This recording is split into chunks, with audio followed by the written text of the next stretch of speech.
Welcome back to America Decides. House Speaker Mike Johnson is vowing to file a legal brief in support of Steve Bannon's emergency appeal in his contempt of Congress case. Bannon, a longtime ally of former President Trump, is supposed to report to prison Monday, that to begin serving a 4-month sentence. But Bannon is asking the Supreme Court to intervene to delay that. The Justice Department has urged the Supreme Court to reject this request. Bannon, you might remember, was convicted nearly 2 years ago for defying a subpoena issued by the January 6th committee. National political reporter for the Washington Post, Isaac Arnsdorf, joins us now. Isaac, we sort of summarized the legal back and forth. Let's skip that part. I'd like you to describe for our audience's benefit what effect Bannon has in Trump world writ large and with the former president on, let's say, a day-to-day basis.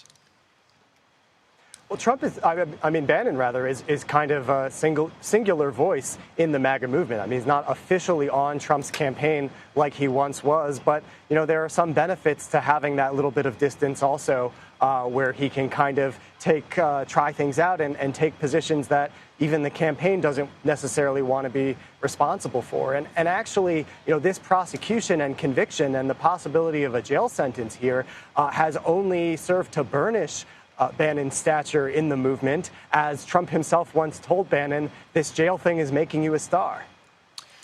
And explain to the audience who might not know how Bannon is sort of one of the first echoists of either new Trump lines or existing Trump grievances. Well, I mean, echoing, but also kind of experimenting, right? You know, trying things out. And there's a way in which, you know, Bannon sort of got MAGA way back in 2015 in a way that he could articulate as a political movement, as a political project ahead of Trump. And there's an extent to which that continues now. And particularly if you look back to the aftermath of January 6th, a moment where Trump was really isolated.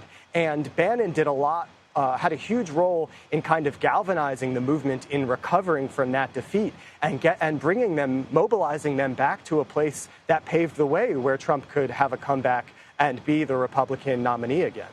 Would you be surprised at all, Isaac, if the former president were to reclaim the White House, Bannon would re-enter the White House in a significant position?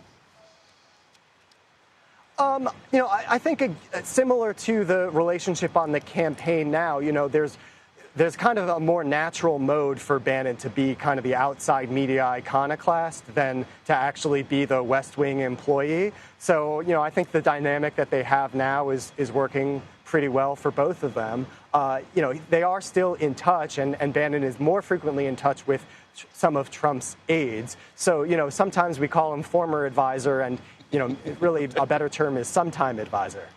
And you picked up on a really important terminology. I said echoing, you said experimenting. That is to say, Bannon often will be the first person to sort of trot out a theory or a line or a point of view of attack. He's done that with President Biden in the lead up to this debate, has he not?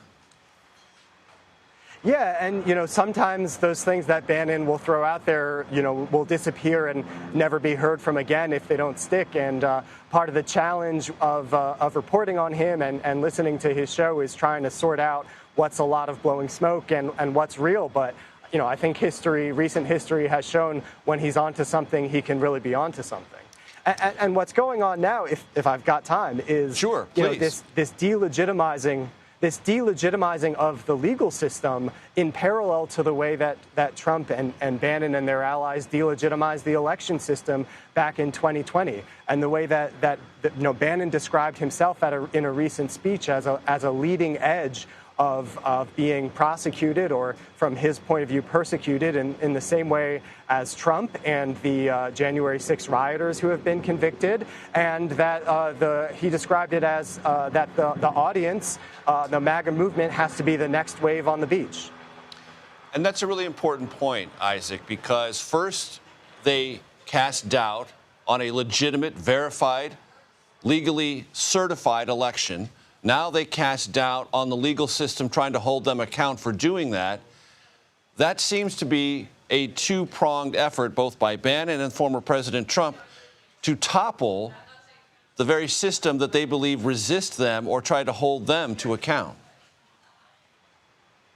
Well, when I was interviewing Bannon for my book, he told me basically I'm not in the rebuilding business, I'm in the tearing down business. And he's very explicit about his goal of trying to demolish the existing establishment, the existing institutions, and set up something to follow. But he's much less interested in what's to follow than he is in the destruction part.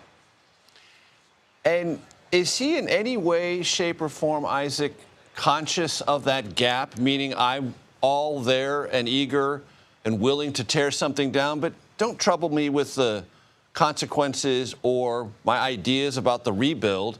I mean, don't you have to have the rebuild at least theoretically sketched out to be so confident about the teardown?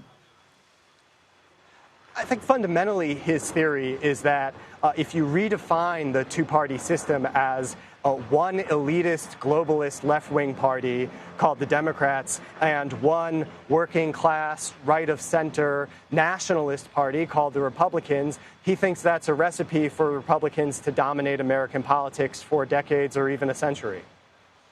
Because there are no elitists in the Republican Party who support Trump? I mean, come on. There are all sorts of industrialist CEOs and large-scale business types who stroke enormous checks for Trump, have and probably will in the future. How does Bannon walk around that?